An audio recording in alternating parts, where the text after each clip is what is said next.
반갑습니다. 틈틈이와 알아보는 미국 주식. 오늘은 추락한 거인, 보잉을 심층해보합니다. 한때 미국 제조업의 자존심 그 자체였던 기업이죠. 하지만 지난 10년, 보잉에게는 정말 악몽과도 같은 시간이었습니다. 잇따른 추락사고, 생산 차질, 그리고 끊이지 않는 품질 논란까지 투자자들의 신뢰는 말 그대로 바닥을 쳤습니다. 그런데 말이죠, 바로 지금 2026년을 기점으로 거대한 변화의 조짐이 보이고 있습니다. 시장에서는 이제 생존 모드를 끝내고 부활의 날갯짓을 시작했다는 기대감과 아니다, 아직 위기는 끝나지 않았다는 우려가 정말 팽팽하게 맞서고 있거든요. 오늘 이 시간에는 이 거인이 과연 기로에서 어느 방향으로 향하게 될지 그 핵심 동력과 치명적인 리스크를 하나하나 짚어보겠습니다. 그래서 오늘 우리가 던져야 할 핵심 질문은 바로 이겁니다. 과연 보잉의 그 길고 길었던 격동의 10년은 마침내 끝나는 걸까요? 아니면 이게 또 다른 위기의 시작을 알리는 전조에 불과할까요? 월스트리트의 가장 똑똑하다는 분석가들조차 이 질문을 두고 정말 치열하게 논쟁하고 있는데요. 오늘 우리는 바로 그 논쟁의 한가운데로 직접 들어가 보겠습니다. 보잉의 이 복잡한 스토리를 제대로 이해하기 위해서 오늘은 이런 순서로 한번 그 속을 들여다볼까 합니다. 먼저 보잉이 지금 어떤 상황에 처해 있는지 큰 그림을 보고요. 그 다음엔 이 거대 기업이 도대체 어떻게 돈을 버는지 그 핵심 구조를 파헤쳐 보겠습니다. 이어서 보잉의 부활을 믿는 쪽, 즉 강세론의 근거와 여전히 발목을 잡고 있는 약세론의 리스크를 날카롭게 비교 분석하고요. 마지막으로 우리가 앞으로 보잉의 비행 경로를 예측하기 위해 무엇을 지켜봐야 할지 명확한 가이드를 제시해드리겠습니다. 자, 첫 번째 장, 기로에 선 거인인입니다. 왜 하필 지금 2026년이 중요한 변곡점일까요? 지난 몇 년간 보잉은 정말 말 그대로 위기관리 모드였습니다. 737 맥스 사태의 그 엄청난 후폭풍을 수습해야 했고 또 팬데믹으로 항공 수요가 급감하는 걸 버텨내면서 그야말로 생존에만 급급했죠. 하지만 2026년은 다릅니다. 이제는 단순히 살아남는 걸 넘어서 과거의 영광, 그러니까 엔지니어링 명가라는 본래의 정체성을 되찾기 위한 본격적인 턴어라운드를 시작하는 원년으로 평가받고 있거든요. 위기 대응에서 벗어나 미래를 향한 재건이 시작되는 아주 상징적인 해인셈입니다. 그렇다면 이 거대한 회사는 구체적으로 어떻게 돈을 벌까요? 보잉의 비즈니스 구조를 이해하는 정말 완벽한 비유가 하나 있습니다. 바로 질레트가 만들어서 유명해진 사업 모델, 면도기와 면도날입니다. 이 비유를 통해 보잉의 수익 구조를 아주 깊숙이 들여다보겠습니다. 2025년 4분기 매출 구조를 한번 보시죠. 보잉 사업이 크게 3개의 강력한 기둥으로 이루어져 있다는 걸 알 수 있습니다. 가장 눈에 띄는 건 역시 47%를 차지하는 상업용 항공기 부문, 즉 여객기 사업이죠. 하지만 여기서 진짜 주목해야 할 점은 나머지 2기둥, 바로 방산, 우주 및 안보 부문과 글로벌 서비스 부문이 합쳐서 절반 이상의 안정적인 수익을 내고 있다는 사실입니다. 이건 보잉이 그냥 여객기만 파는 회사가 아니라 경기 변동에 크게 흔들리지 않는 국방 사업과 한 번 팔면 수십 년간 돈이 들어오는 서비스 사업이라는 아주 든든한 기반을 갖추고 있다는 뜻이죠. 자, 바로 여기서 면도기, 면도날 모델의 진가가 드러납니다. 보잉이 판매하는 수천억 원짜리 항공기가 바로 면도기인 셈입니다. 처음 팔 때는 마진이 생각보다 높지 않을 수도 있어요. 하지만 진짜 돈이 되는 건 그 다음부터입니다. 한 번 팔린 비행기는 최소 20년에서 30년간 하늘을 날아다니면서 끊임없이 면도날을 필요로 하거든요. 그 면도날이 뭐냐? 바로 고수익의 정품 부품, 정비 서비스, 운항 데이터 분석, 조종사 훈련 프로그램 같은 것들입니다. 이 서비스 부분은 항공기 판매와는 비교도 안 될 정도로 이익률이 높고요. 한번 만들어진 생태계 안에서 수십 년간 안정적으로 현금을 창출하는 그야말로 황금알을 낳는 거위와도 같은 사업입니다. 정리하자면 보잉 제국은 이렇게 3개의 기둥 위에 서 있는 겁니다. 상업용 항공기 BCA가 성장을 이끌면서 새로운 면도기를 시장에 계속 공급하고요. 방산 부문 BDS는 국가 계약을 기반으로 하니까 경기가 좋든 나쁘든 굳건한 현금 흐름을 만들어냅니다. 그리고 글로벌 서비스 BGS가 바로 그 강력한 면도날 사업으로서 전 세계에 이미 깔려있는 수많은 항공기들로부터 계속해서 고수익을 거둬들이는 핵심 이익 창출원 역할을 하는 거죠. 이 3기둥의 조화가 바로 보잉 비즈니스의 본질이라고 할 수 있습니다. 자, 이렇게 강력한 비즈니스 모델을 갖춘 보잉을 두고 투자자들은 왜 다시 희망을 이야기하기 시작했을까요? 이제부터는 시장의 긍정론, 즉 강세론의 핵심 근거들을 살펴보겠습니다. 모든 긍정론의 중심에는 모멘텀이라는 한 단어가 자리 잡고 있습니다. 강세론의 첫 번째 근거는 바로 이 압도적인 숫자에서 시작합니다. 6,820억 달러, 우리 돈으로 약 900조 원에 달하는 정말 어마어마한 금액이죠. 이건 그냥 목표가 아니라 이미 계약서에 서명이 끝난 수주 잔고입니다. 다시 말해 보잉은 앞으로 7년에서 8년치 일감을 이미 확보해놨다는 뜻이에요. 이건 일반적인 제조업체는 상상조차 할 수 없는 수준의 안정성입니다. 앞으로 경기가 어떻게 되든 공장은 계속 돌아가고 매출은 발생할 거라는 아주 강력한 신호를 시장에 보내고 있는 거죠. 수주 잔고의 양뿐만 아니라 질도 굉장히 중요합니다. 이 표를 자세히 보시면 아주 놀라운 사실을 발견할 수 있는데요.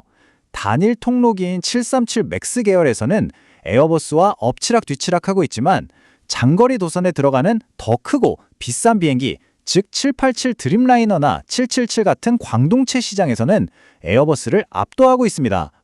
이 광동체 시장은 대당 가격도 훨씬 비싸고 수익성도 높아서 항공기 제조사의 기술력과 자존심이 걸린 시장이거든요. 바로 이 핵심 시장에서 보잉이 다시 주도권을 잡고 있다는 건 항공사들의 신뢰가 회복되고 있다는 가장 확실한 증거라고 할 수 있습니다. 그리고 마침내 결정적인 변곡점이 나타났습니다. 무려 6년 만입니다. 지난 6년간 에어버스에게 일방적으로 밀리기만 했던 보잉이 드디어 신규 수주 경쟁에서 에어버스를 앞지른 겁니다. 이건 단순히 1년 이겼다는 의미가 아니에요. 에어버스의 독주 시대가 끝나고 다시 두 거인이 경쟁하는 건강한 과점 체제로 시장이 돌아오고 있다는 아주 상징적이고 중요한 신호탄인 셈입니다. 이런 긍정적인 분위기는 회사 내부에서도 감지됩니다. 보잉의 CEO 켈리 오트버그가 원래 좀 신중한 발언으로 유명한데요. 최근 아직 완전히 고비를 넘긴 것은 아니지만 우리는 실질적인 진전을 이루고 있습니다 라고 언급하면서 자신감을 내비쳤습니다.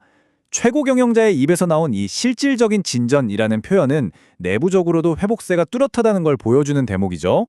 하지만 이렇게 쌓아올린 긍정적인 모멘텀을 한순간에 무너뜨릴 수 있는 치명적인 리스크가 존재합니다. 지금부터는 보잉의 발목을 잡고 있는 어두운 그림자, 바로 약세론의 근거들을 살펴보겠습니다. 그리고 그 모든 리스크는 단 하나의 단어, 실행, execution의 문제로 모아집니다. 약세론자들이 던지는 가장 날카로운 질문은 바로 이겁니다. 수주를 산더미처럼 쌓아놓은 건 알겠다. 그런데 그 비행기들을 과연 제 시간에 그리고 아무런 품질 문제 없이 만들어서 고객에게 인도할 수 있느냐? 바로 이 근본적인 질문이 보잉 약세론의 심장부를 정확히 꿰뚫고 있습니다. 보잉의 실행 능력이 얼마나 큰 문제인지는 이 생산량 격차에서 아주 극명하게 드러납니다.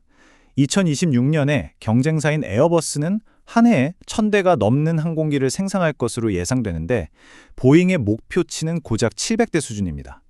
이 300대의 격차는 단순히 숫자의 차이가 아니에요. 이건 매년 시장 점유율을 잃고 있다는 뜻이고 비행기를 빨리 받고 싶어하는 항공사 고객들을 에어버스에게 빼앗기고 있다는 뜻이기도 합니다.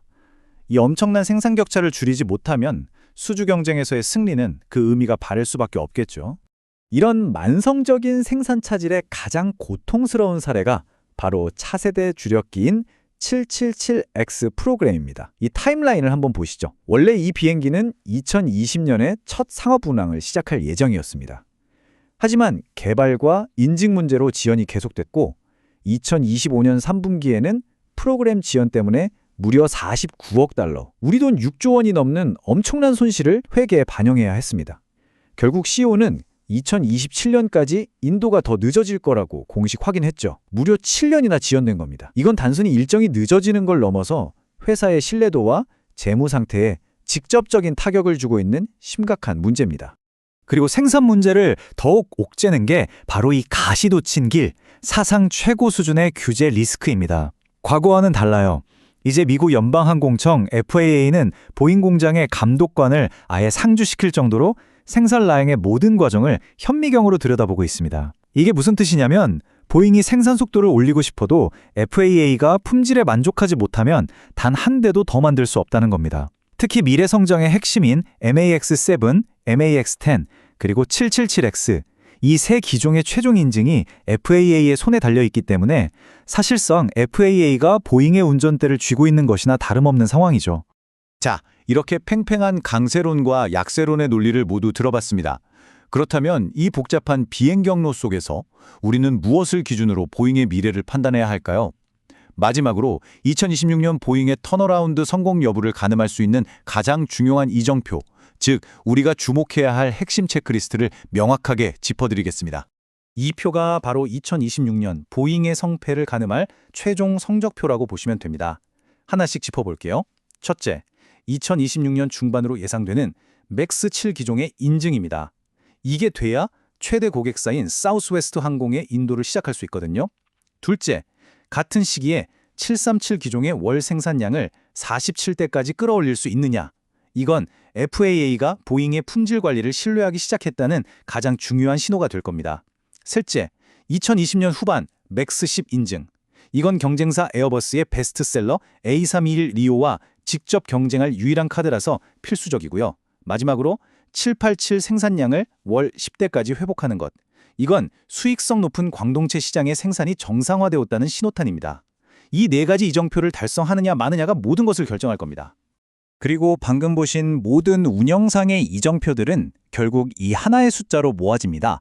바로 연간 100억 달러의 잉여 현금 흐름, 우리 돈으로 약 13조 원입니다. 왜 이 숫자가 중요할까요? 잉여 현금 흐름이라는 건 기업이 모든 비용과 투자를 빼고 순수하게 벌어들인 현금이라서 주주에게 돌려주거나 빚을 갚거나 미래에 투자하는 재원이 되기 때문입니다. 월스트리트가 보잉의 턴어라운드를 판단하는 최종적인 잣대는 바로 이 100억 달러 목표를 달성할 수 있느냐 없느냐에 달려있다고 해도 과언이 아닙니다. 결국 보잉의 2026년은 역사의 둘 중 하나로 기록될 겁니다. 모든 역경을 딛고 다시 창공으로 비상하는 제도약의 원년이 될 것인가, 아니면 또 한 번의 기대를 저버리는 거짓된 새벽으로 남을 것인가. 그 운명의 비행 경로는 이제 막 이륙을 시작했습니다.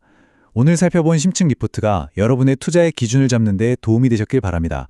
더 날카로운 토론과 깊이 있는 이야기는 오디오 팟캐스트 본편에서 이어집니다.